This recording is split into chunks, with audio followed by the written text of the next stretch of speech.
Alors, personne ici, évidemment, n'a de boule de cristal, personne ne sait ce que va dire Donald Trump lors de ses prochains jours à Milwaukee. On verra si le ton change par rapport à l'interview qu'il a accordée au New York Post ces dernières heures. Il a eu, il faut bien le dire, et vous l'avez dit, India, d'un ton jusqu'à présent plutôt conciliant.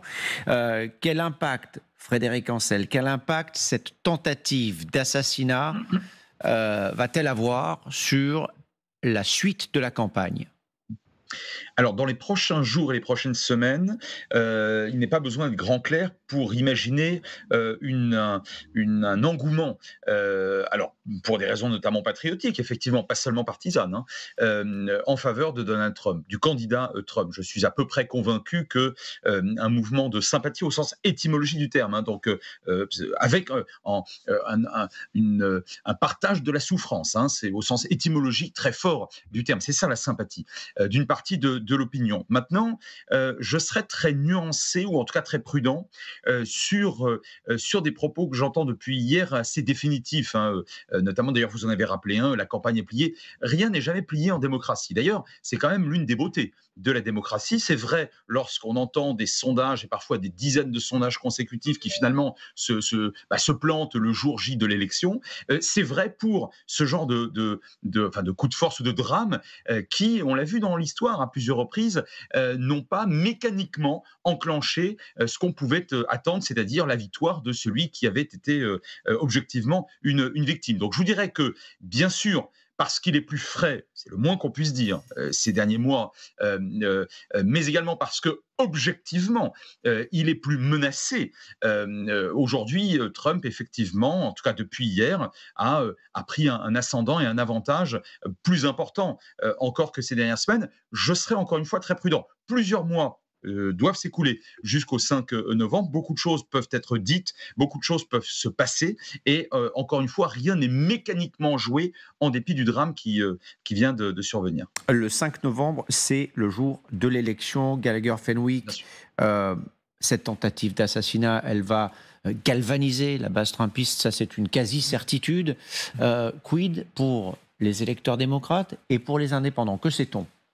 Alors, une source que je consulte régulièrement sur ces questions de sondage, c'est Frank Luntz, qui est un sondeur très très connu aux États-Unis, qui fait partie de ces gens qui découpent, qui saucissonnent, sociologiquement parlant, l'électorat avec un degré de précision quasi chirurgical, qui va vous dire les femmes blanches, trentenaires, des communes périurbaines dans les États du Midwest, pour l'instant, vont davantage vers... C'est vrai que l'électorat américain est extrêmement segmenté, il est étudié comme tel. Hein. Et la Pennsylvanie, en l'occurrence, c'est un État très intéressant, puisque c'est un État pivot, qui a souvent est remporté à quelques milliers de voix près.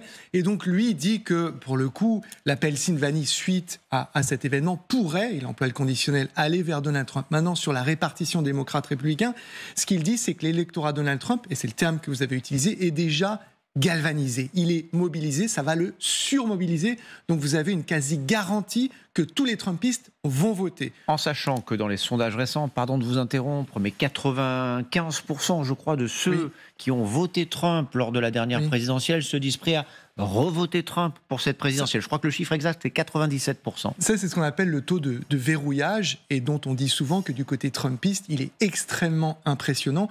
D'où ce qu'on voit à l'écran pendant cette tragédie, c'est ce rapport fusionnel entre le chef et ces partisans, dont on dit parfois que c'est un rapport quasi sectaire, cult en anglais.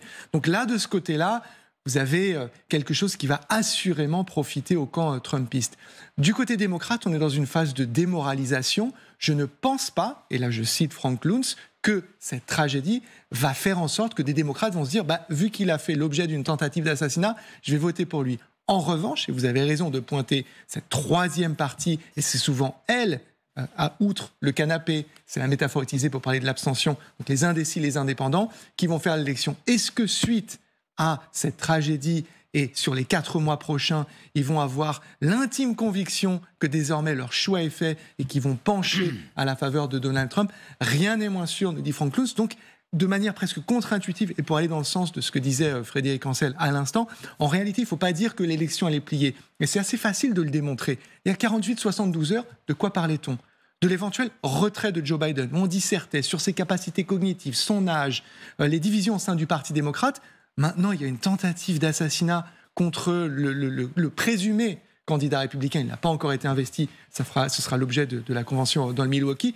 Qu'est-ce qui va se passer ensuite? Comment les choses vont-elles évoluer? Cette campagne est totalement folle.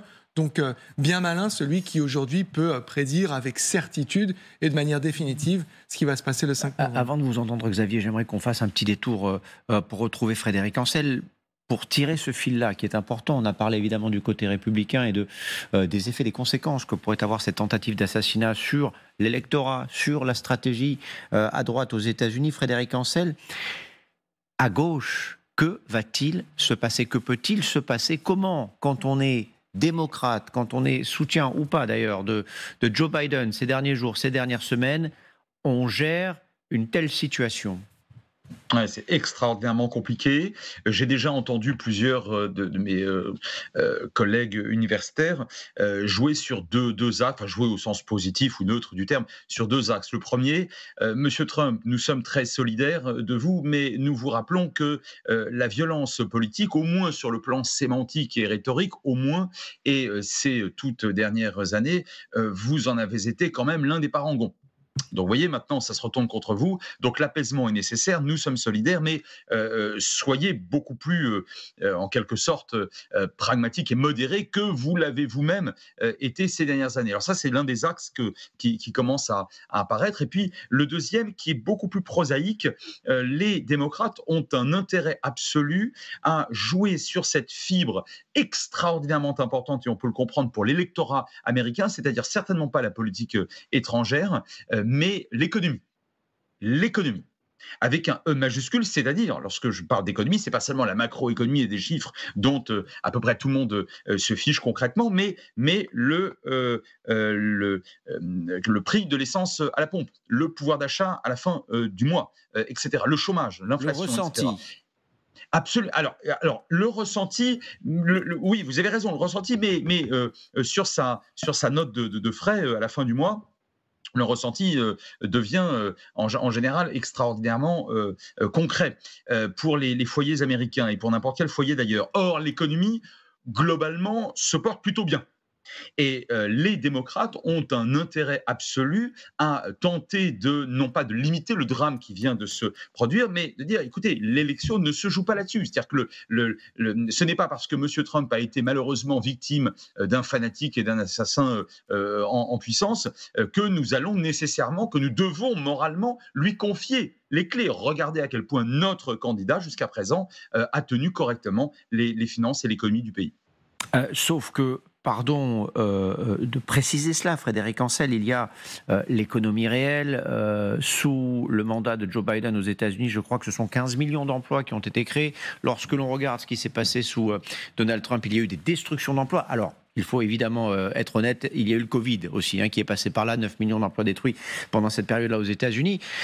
Sauf que contre Joe Biden, il y a eu aussi ces derniers mois l'inflation, une terrible inflation qui faisait qu'à la pompe ou dans le supermarché, les Américains avaient peut-être l'impression d'avoir moins de ressources. Et c'est d'ailleurs ce qui ressortait de plusieurs sondages. Quand on posait la question aux Américains ces derniers mois sur les compétences économiques de l'un et de l'autre, très régulièrement, eh bien, Donald Trump était donné gagnant dans ce match-là.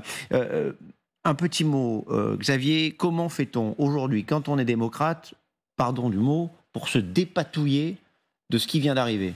Ça va être compliqué, il reste 3 mois et demi de campagne, donc effectivement tout est encore possible. On peut assister à d'autres événements. Celui-ci nous a évidemment nous a pris de court. On s'attendait pas du tout à ce qu'un jeune de 20 ans tire sur l'ex-président des États-Unis. Il peut se passer d'autres choses. Maintenant, ce qui est frappant ce matin, moi je trouve, c'est la nouvelle attitude du camp trumpiste. On a l'impression que, grosso modo, Trump, mais pas que lui, sa conseillère aussi, qu'on écoutait tout à l'heure, ont été un peu touchés par la grâce, puisque maintenant, il parle d'unité de la nation. Et en faisant cela, ils ont volé le thème de campagne principal des démocrates, qui était la défense de la démocratie. Donald Trump est un danger pour la démocratie, c'est un dictateur, il le disait littéralement. Et d'ailleurs, certains parmi les républicains les accusent d'avoir mis une cible dans le dos de Donald Trump et d'avoir abouti à ce qui s'est passé dans la nuit de samedi à dimanche.